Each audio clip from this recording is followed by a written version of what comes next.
All right, hi everyone. My name's Omar Kachet. I'm one of the adult services librarians here at the Carroll Stream Public Library. My focus is on business and career services, which means that if you have a business in the in Carroll Stream, I'm happy to show you the resources we have, digital resources we have that'll support your business, or also local organizations that can support your business. If you're a job seeker, I can't review your resume, but I can direct you to some library resources we have that will help you connect with a live job coach online, or how to, get your resume reviewed, or even how to build your resume, how to explore careers, as well as other, again, local organizations that help job seekers out there.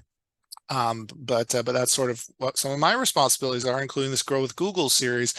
Grow with Google just means that Google has provided these slides. I'm going to present on them. They're not too much of a Google focus, this particular presentation, but just know that this is part of the Grow with Google series, but I'm not here to, in a sense, shill for Google. They've just been nice enough to make this presentation for me, and I've certainly read through it and know it all. But like I said, this is their series, and I'm glad that they're providing me this presentation to give you to you today, in which case today's presentation is on managing your online presence. Certainly, the social media is what it is. It's been around for a long time now. I remember back in probably late 2003, early 2004, that I'll speak a bit slower, sure, of course. So I remember back in 2003 or 2004 that one of my fellows, I was in college, and one of my fellow, or sorry, no, this was have been 2007 or 2008. One of my fellow students, one of my fellow classmates, they were talking about how, they were on Facebook about connecting with some of their friends and talking about going to things that they were going to go do together. And I didn't know what Facebook was in those days. I certainly do now, and I think we're all a lot more familiar with social media now. Certainly it started in the early days of, we had people who were building their own websites, but then we got into sort of socializing with other people, whether through Instant Messenger. Eventually MySpace was really popular, and then MySpace fell in popularity to Facebook, and then Twitter, which is now called X, or also Instagram. Now we also have TikTok. We just have a lot of, we can really have a presence online that we may or not be aware of, and so or even cognizant of. So that's why this presentation is a good one to go and get started. So we're going to talk about the agenda.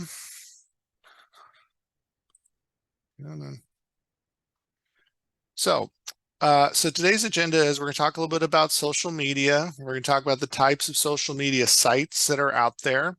We're also going to do a little bit of an exercise, although the exercise is basically going to be me, imagine you're a hiring manager, and then hopefully I can launch the poll correctly to see what your responses are to being a hiring manager and looking at 3 different social media scenarios for a potential hire that will let us think about our own social media, what we do on social media. And if we were talking to a hiring manager, what would they think of us?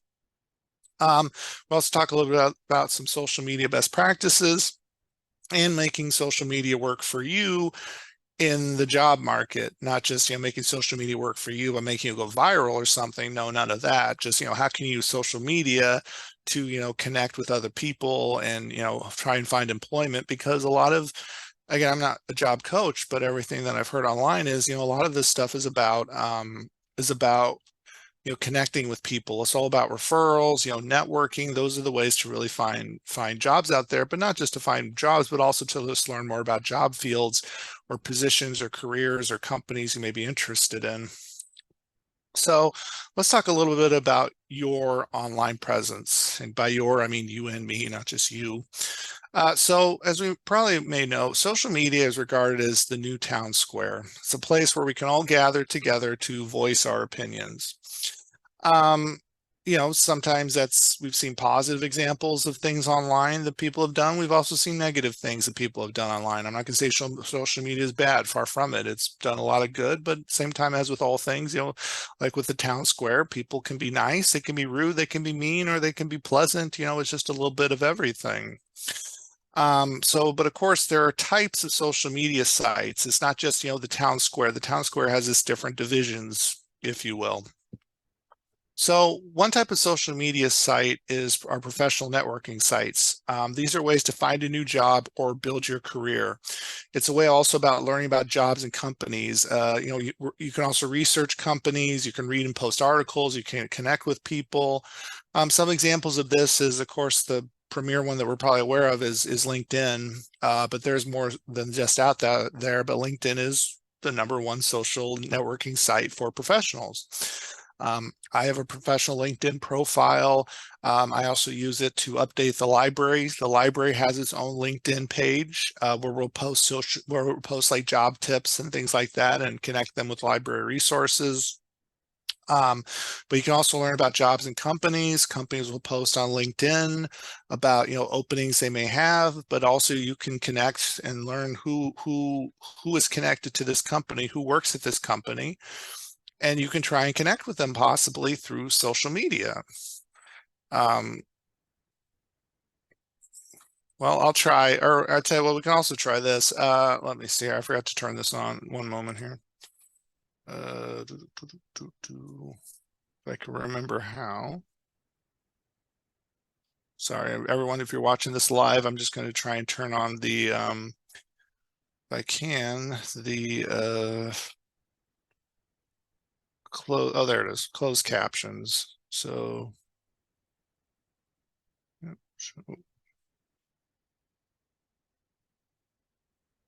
okay. So yes, so what we can do is, again, we can use LinkedIn to connect to other companies. And like I said, you can find people on LinkedIn who, who work for these companies, and you can reach out to them. You can say, but don't connect to them in the sense that, you want to learn how to do it. You don't go to them and say, hey, I want a job. You connect with them, you learn from them, you interact with them, and then as they get to know you, they could potentially tell you about positions that will be open, at their workplace, maybe some that aren't even listed publicly. That's just one tip I've learned from job professionals and job coaches.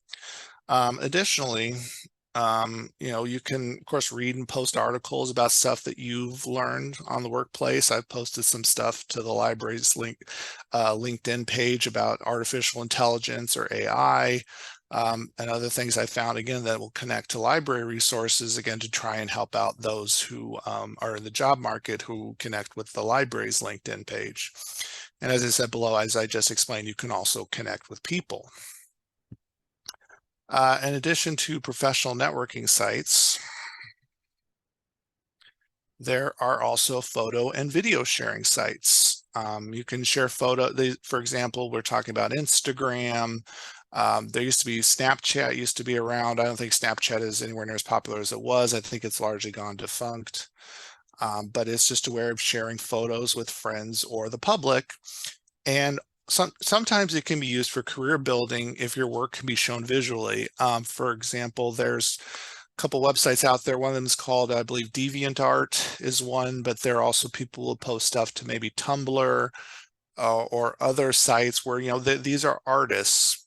And so I think ArtStation, I think, is another one. There are just so many out there, but this is helpful for artists who will post like their artwork in an attempt to get like commissions, or they'll try and get the attention of comic book companies, or or maybe like marketing groups. They'll post their it's called their portfolio. They'll post that because it's online, it's visible, people will share it, and there have been people who have gotten jobs this way. I'm more familiar with some comic book artists who have done this, but like I said, it's just that photo and video sharing. If you're in the job marketplace, that is a good opportunity for you to share your work. Or if you're a photographer, you can share photos that you've taken, as a way to, again, to just to demonstrate the work that you've done. Although, as they point out here, you should really use business accounts for professional purposes only. You really need to separate between the two. So you can't just, say like, well, here's my, I want employers to look at my photo and video sharing site, but you can't have it be like, well, here's some professional photos I've taken, and then suddenly here's a selfie of me at Disney World or something. You really have to separate the two, because you're trying to show, like, in a sense, a certain face, if you will. You want to show your public, your business, your employment face towards these companies, but then probably have a separate account where you just do fun stuff that you probably would not want these companies to see, but a little bit more on that later.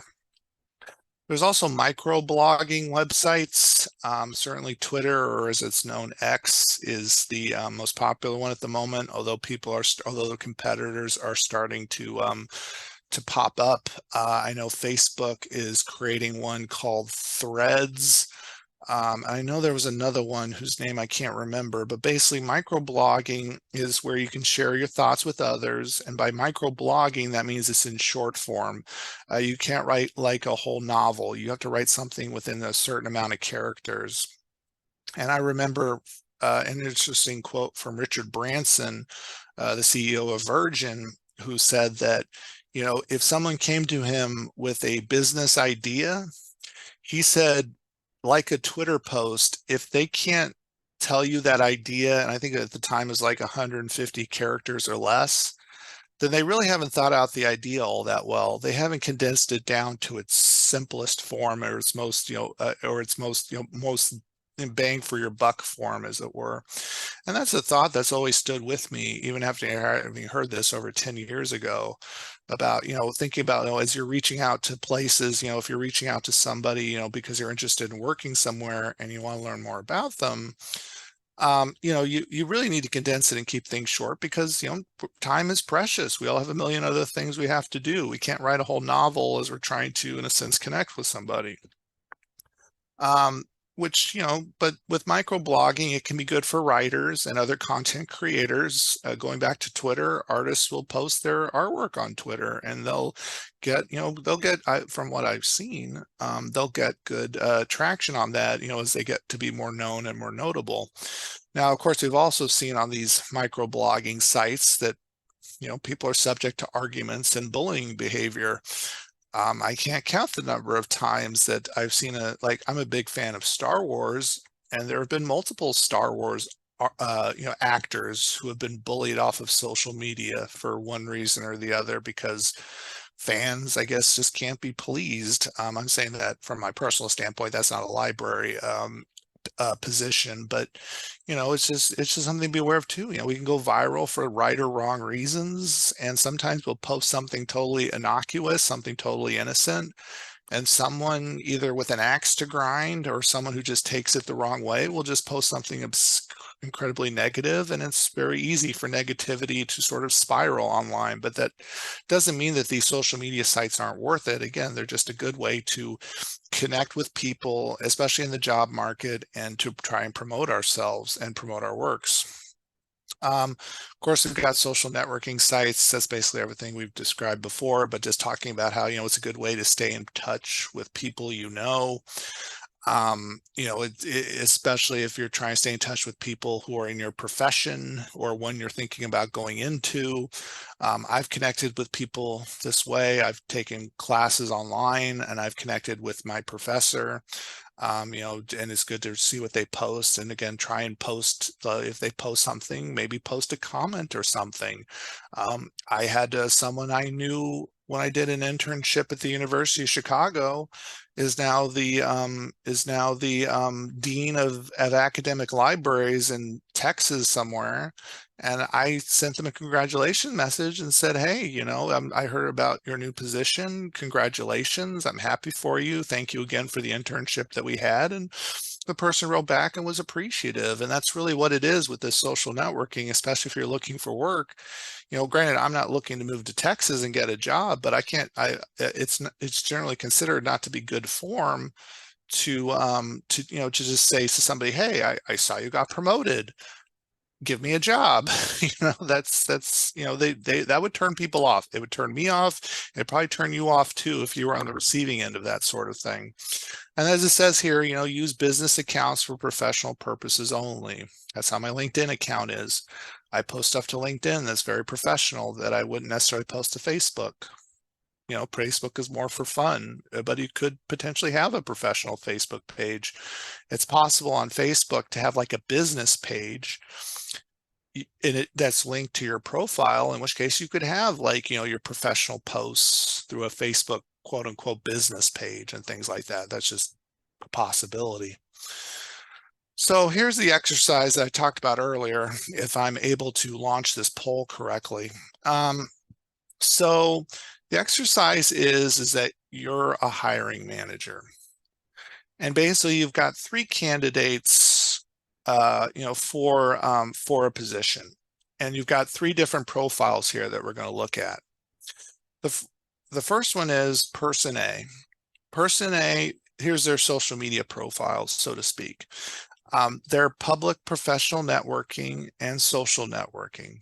So with that, they publicly have a professional networking, but they also do social networking as well, but they have private photo sharing. That means that you can't see the photos of them at like a party or being silly or stuff like that.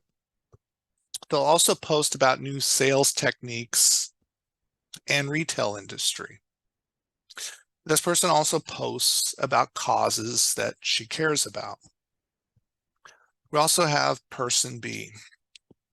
Person B has a public social networking and photo sharing, so you can see everything that they post.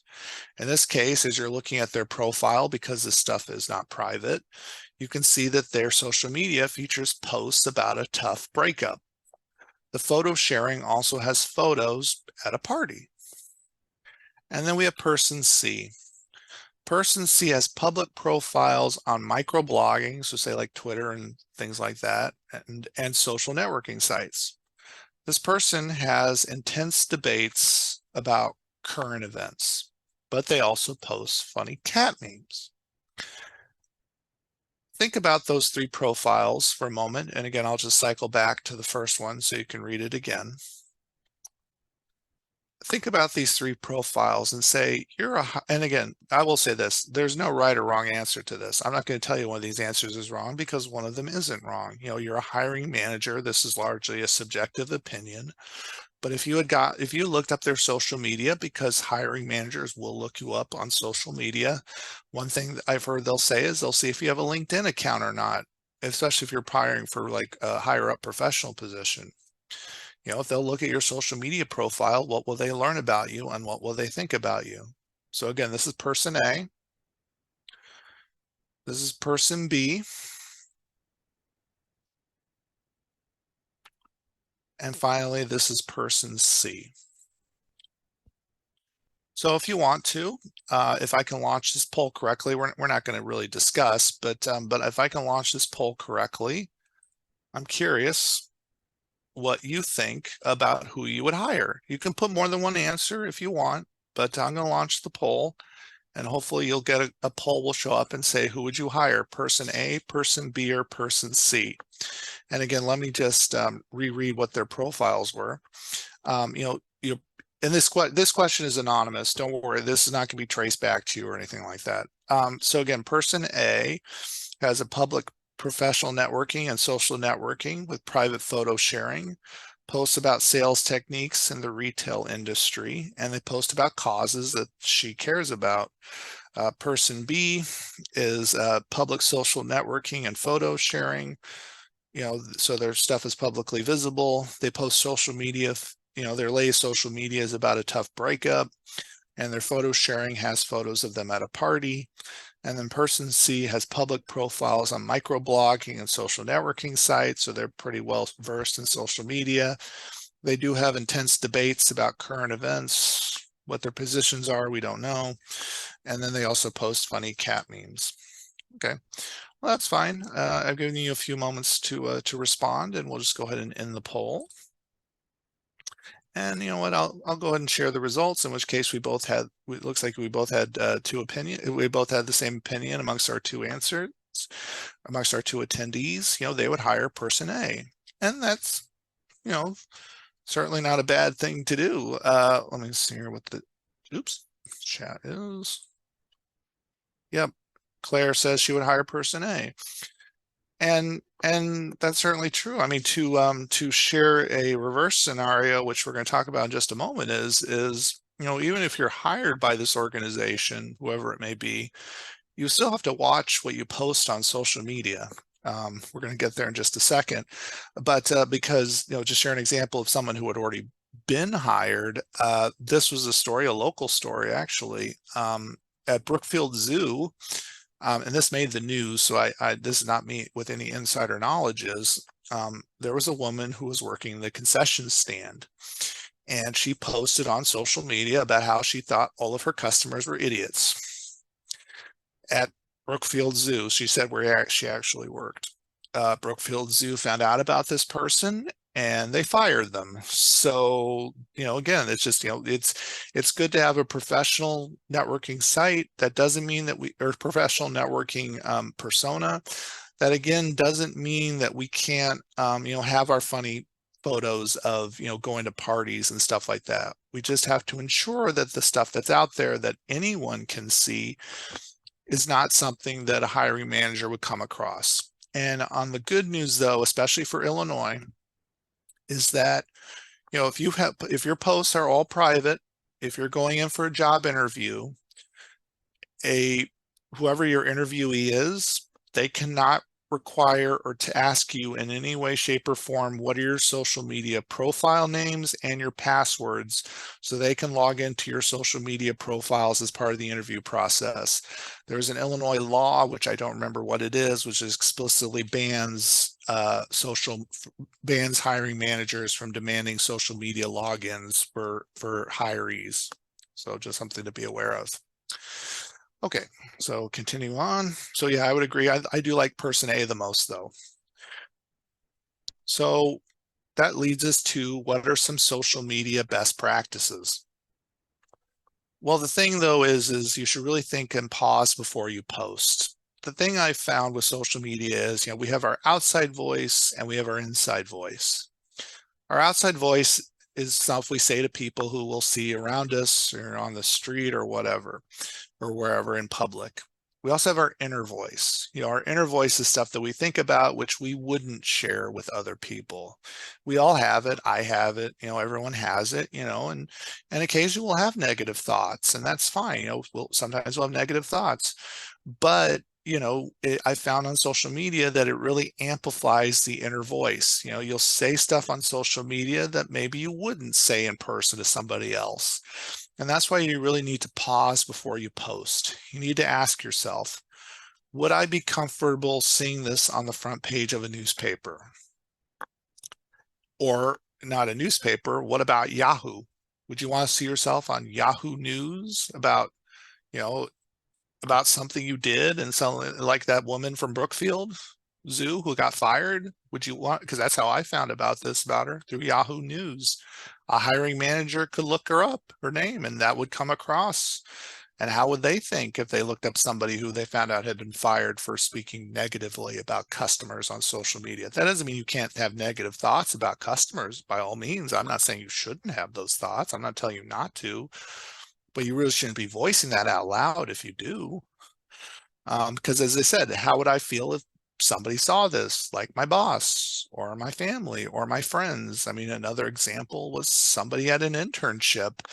They called in sick and they went off and they went partying and they posted their party photos to social media publicly. The boss found out and again fired this person. Because again, they're within their right to do so. Because it's easy to post things that we regret later. And as nice as it would be that if you delete a social media post, somebody could easily take what's called a screen capture of that social media post and post it without your consent. As it says right there, and that's the final point made here, is, anyone has access to your social media can take screenshots. That's why you'll see screenshots of people who have something, who see something that they don't agree with, and these aren't people who are necessarily doing anything negative, but they'll see something they disagree with, but they don't want to give traction to that person, so they'll post a screenshot of what this person posted. That way, as a way of saying, hey, I'm calling attention to this person, but I don't want to amplify their message. So again, it's once it's on the internet, in a sense, it could be there forever, although there are steps to try and mitigate to that, which we'll get to in just in a moment. Now, in order to really make sure that stuff doesn't get out that we don't have any control over, although we'll again try our best, although again, things can get out without our consent. That's just the nature of the internet. You really want to set your personal not your business, not your professional profiles. Set your personal social media accounts to private. That's how mine are. So I'm really only on Facebook, but all that stuff is private. A hiring manager would not find out much about me from Facebook, but they would find out about me through LinkedIn, which is a good thing. I want them to find me on LinkedIn if I was interviewing for a position. Employers can't look at private accounts. They can't because, again, it's private. And again, they can't ask for that information either. So again, it's sort of like putting on your best face as you're going in for the interview. You also need to, in a sense, and I think about this too when I see other people post things. Again, I don't post much to my Facebook page, but I do to my LinkedIn page, and realize that, as I said earlier, social media isn't necessarily the best place to express your deepest feelings. People will say and do things online they would not say or do otherwise, which goes back to my, you have your outer voice and your inner voice. They'll post what their inner voice says with no filter. And you're basically telling a bunch of strangers this, especially if you have a public profile. You'll say something like, hey, this, and now everybody can see it. And what are they going to think about what you may have said, which whether you intended to say something otherwise, stuff can be taken even out of context. Online word and actions can have real world impacts. We're certainly seeing that. We've seen examples of this. As I said, my Star Wars examples, multiple Star Wars actors have been bullied off of social media. Even though they're just actors, they're playing a role. I understand not liking someone who does the role, and I'm not saying you have to like them, but to bully somebody off of social media because you disagree with someone, like I said, online words and actions can have real world impacts, whether we intended for that to happen or otherwise.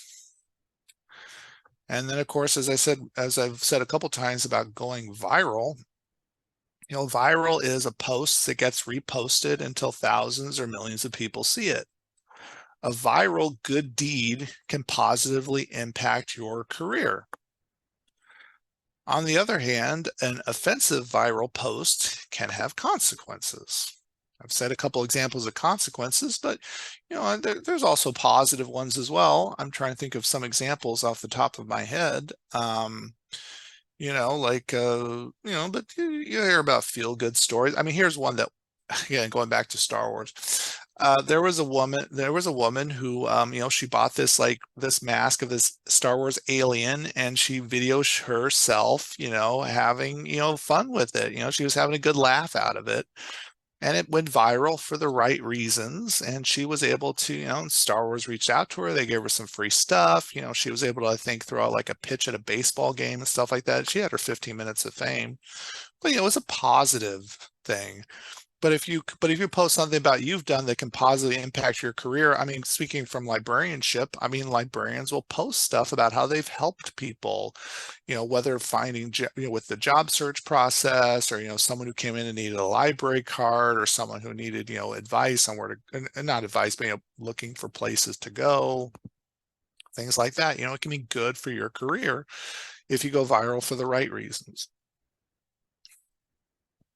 Now then, how do we make social media work for us? Well, first of all, use professional networking sites. You can showcase work or accomplishments. Certainly, I've done that. You can also, share any volunteer work that you've done. Volunteer work is important too, as you're from what I've heard, as you're in the job market, because it shows that you're, even if whether you're employed or not, it shows you're interested in social causes. Like for a while there was volunteering at the Northern Illinois Food Bank after work, and doing stuff for them. You can also post articles about your industry. I do that on my LinkedIn page. You know, I'll see something either about librarianship or other stuff I may be interested in, like, you know, stuff about AI, for example, artificial intelligence. I've found fascinating with the recent launch, and certainly ChatGPT has been in the news a lot lately.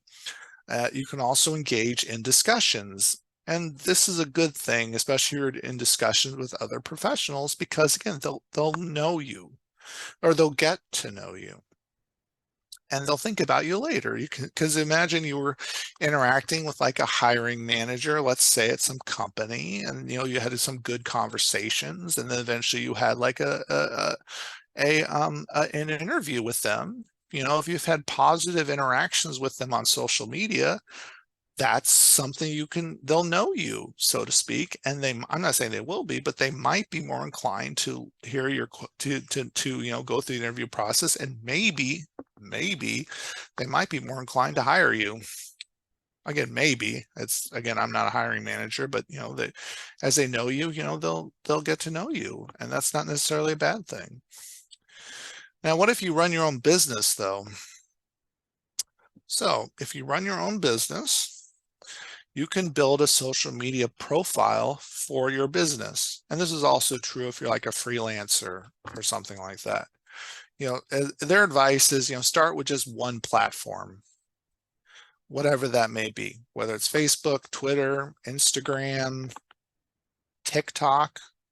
Certainly people launched businesses on TikTok. A positive example of that I heard in the news one time around TikTok was there was a family-owned restaurant or family-owned bakery, and the daughter posted, you know, about, you know, trying to drum up business for her parents, you know, bakery, because you know they needed, you know, they needed the money, so to speak, and she posted about their menus and stuff like that, and people caught a hold of it, and people started coming in droves because this business was promoted on TikTok. Books here at the library, we've seen a number of books explode in popularity, even, you know, even books that aren't even new, because of what's called BookTok, BOOKTOK, sort of books talked about on TikTok. As somebody says this book is great, another person says this book is great, and suddenly everybody wants to read it. Certainly we saw that with Colleen Hoover. Would Colleen Hoover be as popular an author if not for BookTok? Maybe she would have, but she certainly exploded in popularity because of TikTok. And like I said, if you run a store or bakery, you can create a business page on a social networking site. Usually this can often be free. Facebook, you can build a business profile page for free. The library has one. We have our Facebook page for the Carol Stream Library where we'll post like funny memes. Occasionally we'll post about programs. Sometimes we'll post about business programs, although usually I do that more on LinkedIn. But again, it's just, you know, build a social media profile for your business. You can also build your own website. You know, that might seem daunting to those of us who are non-programmers, but it can be done. There are websites out there where you can build everything through what's called a WYSIWYG editor, which is short for what you see is what you get, where you don't have to have coding knowledge to build your own website. Dreamweaver is an example, not Dreamweaver, sorry, WordPress is an example of this, but there's also Wix, WIX. And there are plenty of others out there too. You could build your own website. I know this is especially encouraged, and you know, especially encouraged for artists, but in my field, I mean, there are librarians out there who have their own websites. Well, they will blog and they'll post about their industry, and they'll say, hey, you know, find me on my website, and it'll draw traffic to them, and again, give them more notability or more notoriety. I'm not saying you have to do this, you know, even if you're in the job market, but you know, it's something to think about. Like I said, artists will post their portfolios on their website. You know, and that's just an example of that. You know, as they say, low cost and free options are available. I talked about Google Sites a while back in one of my Grow with Google sessions, but you know, they're listing their website, their website builder there. Google Sites, you can also build your website as well, and maintain it for free. Again, there are limitations to these if you don't know hard coding, as opposed to you had your own website, which you coded yourself or hired somebody to do. But, generally speaking, these websites can look professional, and they'll, again, build your online presence if that's something you want to do. Again, it's not something you have to do. I don't have my own website, but you could do it. So an optional exercise you might want to try sometime, although not right now, is searching for yourself. Look it up. What sort of, what are you going to find? Go to Google, go to another or another search engine. Try multiple search engines. Try Yahoo. Try Bing, which is Microsoft's search engine. Type in your name, and what sort of responses are you going to get back? Again, you just type your name in the search bar, press enter. We're probably familiar with searching online, but if you're not, try it and see what comes up. And then think about, with the results that you get back though is what do I have control over? You have control over social media because, again, you can make those accounts private. You can flick something, you can flick a switch, and then everything will be private. And that way people going forward who search for you will not see those results, or not see those results, see what you posted on social media.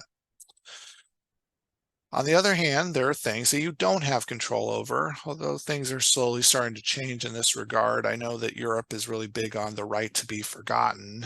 I'm uncertain if that will eventually trickle over here to the United States as much, but if there are newspaper reports on you or public records, you really have no control over that. Like I said, I'm still using the example of the woman who got fired from Brookfield Zoo, even though this happened well pre-COVID. There's also public records of things that you've done. Now, what about search engine results, though, for websites that talk about you? While they may not be inclined to change, if someone posted something about you, you could ask to have something removed or something, in a sense, changed. I mean, not saying they'll agree to it, but you could try and reach out to them. Like I said, I know people are trying to get Google to be able to have you remove search results about you if it's like not one of these newspaper reports or public records, because again, people post negative things about somebody, whether for whatever reason that may be, and you obviously wouldn't want somebody to see that online. But again, it's something you don't quite have control over, but I know there are people out there in the governments around the world who want to have that sort of control. Also, if you're being hired by a hiring manager, be aware of what these results are, which may paint a not so flattering picture, and realize that you may be asked questions about this sort of thing, and be ready to discuss, those things with that hiring manager. Again, make it into a positive. Don't make it into a negative.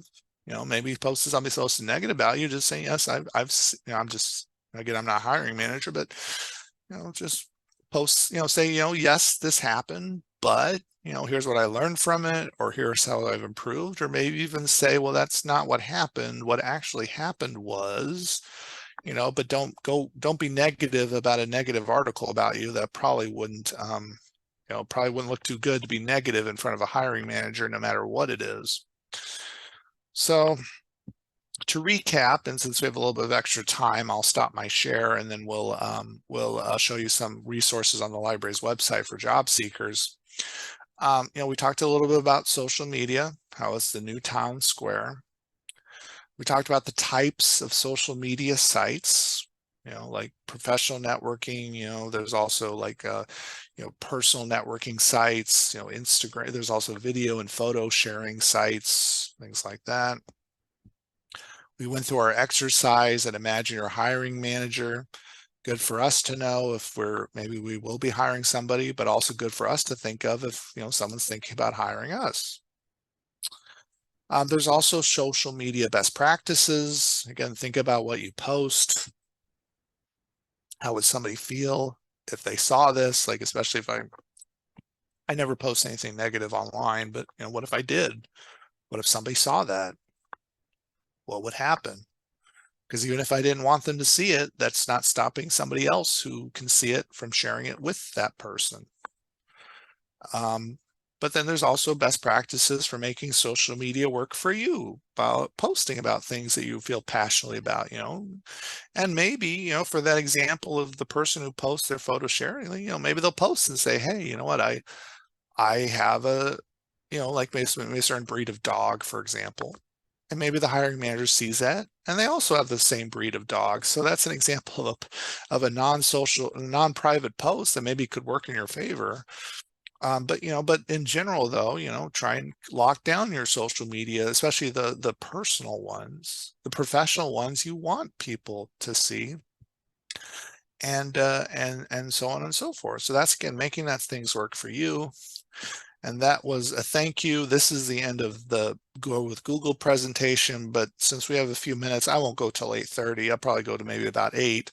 I'm going to stop my share and I'll show you some library resources. If you're a Carol Stream Library card holder, you can access these for free from any internet computer, whether at the library or at home. And if you're here because you're not a Carol Stream Library card holder, then please contact your local library and see what they offer. Because a lot of libraries, they do offer, resources for job seekers, whatever they may be. So again, I'm just going to just go ahead and stop the recording.